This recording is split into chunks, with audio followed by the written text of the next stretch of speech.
Welcome to ICS academy. Dear friends, আজ আমরা শুরু করছি এশিয়ান গেমস। এটা স্ট্যাটিক জিকে কারেন্ট অ্যাফেয়ার্স দুটোই আমাদের হয়ে যাবে।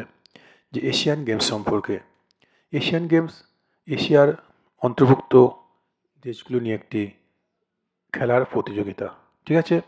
এবং এই এশিয়ান গেমস খুব গুরুত্বপূর্ণ একটা প্রশ্ন যে এশিয়ান গেমস কোথায় হয় প্রথম কোথায় হয় এটা আমরা সবাই জানি। এটা আমাদের প্রথম হয়েছিল নিউ দিল্লি, ভারতে।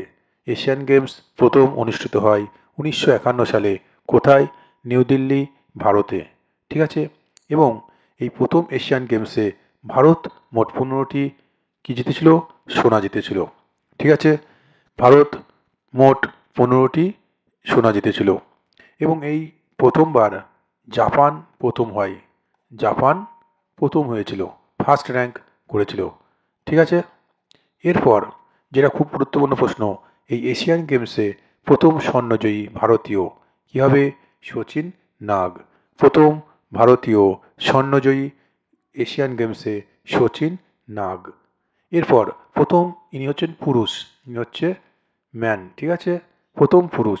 এরপর প্রথম মহিলা গোল্ড উইনার কী হবে? কমলজিৎ সান্ধু। প্রথম মহিলা গোল্ড উইনার এশিয়ান গেমসে কমলজিৎ সান্ধু। ইনি কি? অ্যাথলেটিক্স, ঠিক আছে, ইনি হচ্ছে অ্যাথলেটিক্স। তাহলে এশিয়ান গেমসে প্রথম মহিলা স্বর্ণজয়ী কমলজিৎ সান্ধু, তিনি কোন ক্ষেত্রের সঙ্গে যুক্ত? অ্যাথলেটিক্স। আর প্রথম এশিয়ান গেমসে স্বর্ণজয়ী সচিন নাগ, ঠিক আছে, যেন এটা মনে থাকে আমাদের। এরপর মেরি কম, তিনি কোন খেলার সাথে যুক্ত? বক্সিং খেলার সঙ্গে যুক্ত। টেবিল টেনিস প্লেয়ারের নাম কি? মনিকা বাত্রা।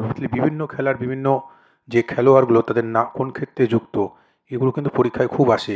এই মনিকা বাত্রা টেবিল টেনিস প্লেয়ারের সাথে যুক্ত, খুব ইম্পর্টেন্ট কোশ্চেন। এবার আমাদের জানতে হবে এই এশিয়ান গেমসের বিভিন্ন যে ভেন্যুগুলো কোথায় কত সালে হয়েছে এবং ভবিষ্যতে কোথায় হবে, খুব ইম্পর্টেন্ট কোশ্চেন। 2018 সালে এই এশিয়ান গেমস কোথায় হয়েছিল? ইন্দোনেশিয়ার জাকার্তা, খুব ইম্পর্টেন্ট কোশ্চেন। 2018 সালে হয়েছিল ইন্দোনেশিয়ার জাকার্তা। এবং 2022 সালে, এটা তো খুব মনে রাখতে হবে, 2022 সালে চীনের হোংজাও, চীনের হোংজাও শহর। এবং 2026 সালে কোথায় হবে? 2026 সালে হবে জাপানে। তাহলে এশিয়ান গেমস প্রথম হয় নিউ দিল্লি, ভারতে। তো 1951 প্রথম স্বর্ণজয়ী ভারতীয় সচিন নাগ, প্রথম মহিলা স্বর্ণজয়ী কমলজিৎ সান্ধু, অ্যাথলেটিক্স প্লেয়ার। এবং এই খেলোয়াড়ের নাম মেরি কম, বক্সিং। টেবিল টেনিস প্লেয়ার নাম মনিকা বাত্রা। 2018 সালে হয় ইন্দোনেশিয়ার জাকার্তা।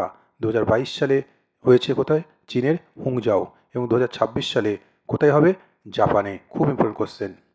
এবার এই 2022 সালে যে এশিয়ান গেমস হয়ে গেল, এই এশিয়ান গেমস সম্পর্কে আমাদের একটু জানতে হবে। এখানে মোট ভারত 107টি পুরস্কার পায়। তার মধ্যে 28টি স্বর্ণ এবং 38টি রূপা, 41টি ব্রোঞ্জ পায়। খুব ইম্পর্টেন্ট। এবার এই নীরজ চোপড়া, ঠিক আছে। এবং এই 2022 সালে প্রথম যে খেলা, এই 2022 সালে খেলাতে প্রথম স্বর্ণজয়ী, প্রথম ফার্স্ট যে এই খেলাতে প্রথম স্বর্ণ পায়, স্বর্ণজয়ী হলো রুদ্রাংশ, দিব্যাংশ, ঐশ্বরী, ঠিক আছে। এই নামগুলো একটু ইংলিশে, বাংলায় স্পেলিং সমস্যা হতে পারে, এটা মেনটেন করে নিতে হবে, ঠিক আছে। ঐশ্বরী, ঠিক আছে। এরা কোন ক্ষেত্রের সঙ্গে যুক্ত? এরা শুটিং খেলার সঙ্গে যুক্ত। খুব ইম্পর্টেন্ট প্রশ্ন। তারা 10 মিটার যে রাইফেল শুটিং, এয়ার রাইফেল, তার সঙ্গে যুক্ত। তাহলে রুদ্রাংশ, দিব্যাংশ, ঐশ্বরী, এরা 2022 সালে প্রথম গোল্ড মেডেল উইনার, প্রথম স্বর্ণজয়ী 2022 সালে খেলাতে। এবং এরা কোন ক্ষেত্রের সঙ্গে যুক্ত? Shooting, 10 metre air rifle. খুব ইম্পর্টেন্ট প্রশ্ন, 10 মিটার এয়ার রাইফেল, তারা এই খেলার সঙ্গে যুক্ত। আর এরপর যে নামটা খুব আসে, নীরজ চোপড়া, তিনি গোল্ড মেডেল পেয়েছে 2022 সালে, স্বর্ণপদক জয়ী। তিনি কোন খেলার সঙ্গে যুক্ত? Javelin throw. তিনি কত মিটার মেরেছিলেন? 88.88 মিটার। খুব পরীক্ষায় এই কোশ্চেন এসেছে যে নীরজ চোপড়া 2022 সালে যে এশিয়ান গেমসে স্বর্ণপদক জয়ী, তিনি কত মিটার জ্যাভলিন থ্রো, যে কত মিটার তার সেটা হয়েছিল, ঠিক আছে, 88.88 মিটার। খুব ইম্পর্টেন্ট কোশ্চেন। এরপর এই এশিয়ান গেমসে ভারতীয় ক্রিকেট দল, মহিলা এবং পুরুষ দুটোই কী হয়?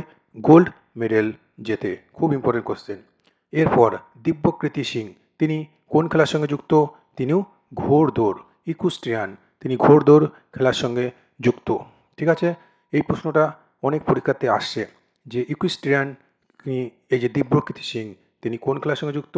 ঘোড়দৌড়। ঠিক আছে, এরপর অবিনাশ সাবলে। অবিনাশ সাবলে কি? তিনি gold medal winner. Avinash Sable gold medal winner. তিনি ট্র্যাক ফিল্ড, ঠিক আছে, তিনি ট্র্যাক ফিল্ড খেলার সঙ্গে যুক্ত। তাহলে মনে থাকবে, তাহলে এশিয়ান গেমস সম্পর্কে আমরা একটু জেনে গেলাম অল্প পয়েন্টে। সব বিশেষ কিছু জানার দরকার নেই, যেটা খুব ইম্পর্টেন্ট সেটুকুই তোমাদের এই প্রশ্নতে দেওয়া রয়েছে।